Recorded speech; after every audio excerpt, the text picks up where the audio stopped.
O Hamas anunciou que vai entregar o governo em Gaza como parte do plano de pós-guerra do presidente dos Estados Unidos, Donald Trump. A ONU disse que a decisão pode avançar o processo de paz no território, praticamente parado desde o início do cessar-fogo. Mas Israel acusou o Hamas de criar mais uma manobra para evitar entregar suas armas. O grupo radical palestino Hamas anunciou nesta segunda-feira que vai entregar o controle do governo da faixa de Gaza ao Comitê Nacional Palestino.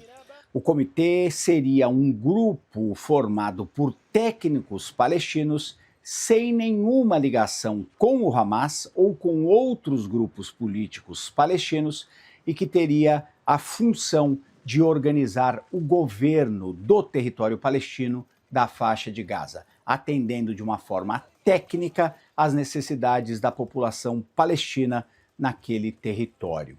Essa é uma tentativa do Hamas de fazer avançar o acordo de paz que foi fechado com Israel e com os Estados Unidos. Desde que o acordo foi fechado, o cessar-fogo começou a valer na faixa de Gaza, mas não houve nenhum avanço concreto com relação à resolução definitiva desse conflito. Pior ainda, também não tivemos nenhum avanço para melhorar a situação da população palestina e começar a reconstrução do território da faixa de Gaza.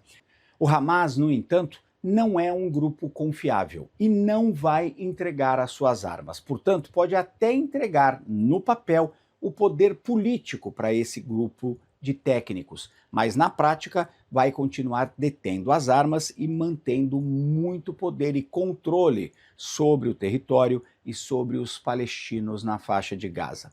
O Hamas disse que não entregará as armas enquanto Israel não deixar completamente o território palestino.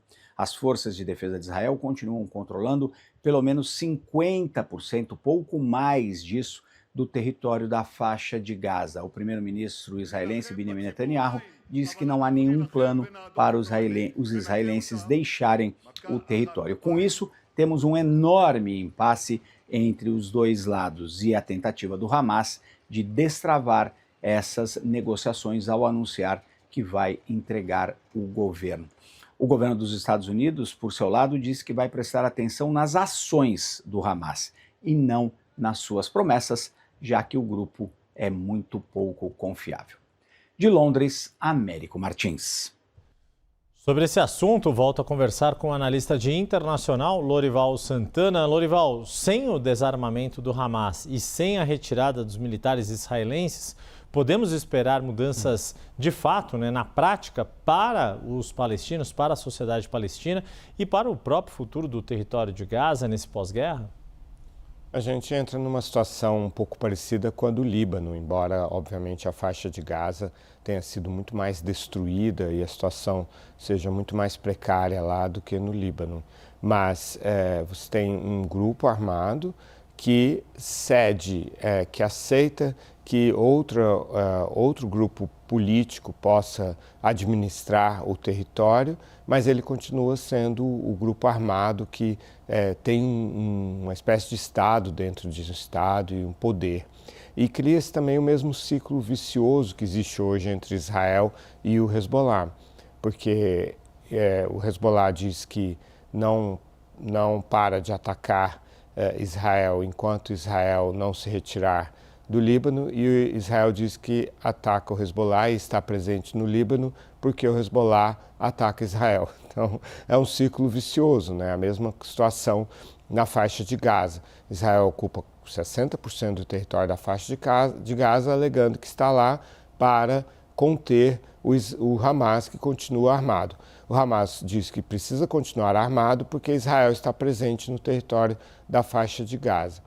Mas foi, de fato, uma tentativa de criar um fato novo político, né? Já que o Comitê Nacional para a Administração de Gaza, que foi criado e é supervisionado pelo Conselho presidido por Donald Trump, não pôde entrar na faixa de Gaza. Israel não permite a entrada desses que são considerados tecnocratas árabes, palestinos, para administrar a faixa de Gaza. Então, o Hamas, ao abdicar da administração da faixa de Gaza, procura criar um fato consumado e um fator de pressão sobre Israel por meio dos Estados Unidos, já que o presidente Trump tem interesse em ver esse plano dele avançar na faixa de Gaza, né? Ficou ali só na primeira etapa, que foi uma trégua que nem sequer está sendo respeitada.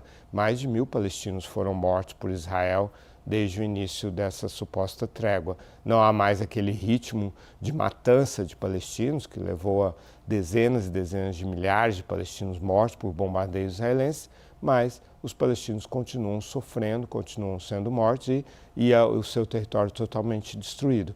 Então, o Hamas pretende com isso fazer com que os Estados Unidos pressionem Israel para que permita a entrada do Conselho de Administração de Gaza e também para que haja uma reconstrução da faixa de Gaza, né? E, por outro lado, o Hamas mantém as suas armas. Então, é uma situação bastante conflituosa que Israel não vai aceitar e que cria também um outro ponto de tensão potencialmente entre Israel e os Estados Unidos, como é o caso do Líbano. Então, o Hamas e o Hezbollah procuram capitalizar politicamente isso contra Israel.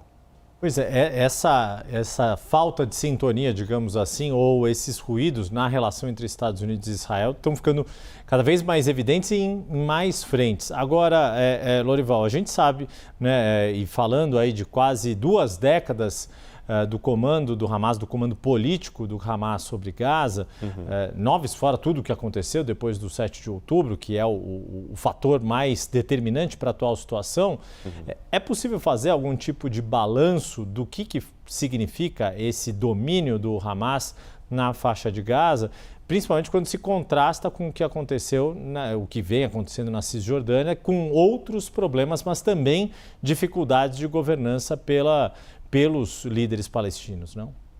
Sim, de um lado existe o problema da corrupção, da falta de credibilidade, de legitimidade da autoridade palestina frente à população palestina, isso falando do Fatah, que é uma facção adversária do Hamas, foi expulsa da faixa de Gaza pelo Hamas. Eu cobri aquela guerra em 2007 e, por outro lado, o próprio Hamas também perdeu muita aderência, muito apoio dos palestinos, porque causou aquela matança também de israelenses, né? Aqueles ataques de 7 de outubro que levaram à morte de 1.200 israelenses e a captura de centenas de reféns, e isso provocou essa destruição maciça e matança absolutamente desproporcional de Israel na faixa de Gaza. Então, os palestinos não estão contentes com nenhuma dessas lideranças e, por isso, depositam uma certa fé nesse grupo de tecnocratas que está tentando entrar na faixa de Gaza, mas Israel está impedindo por enquanto.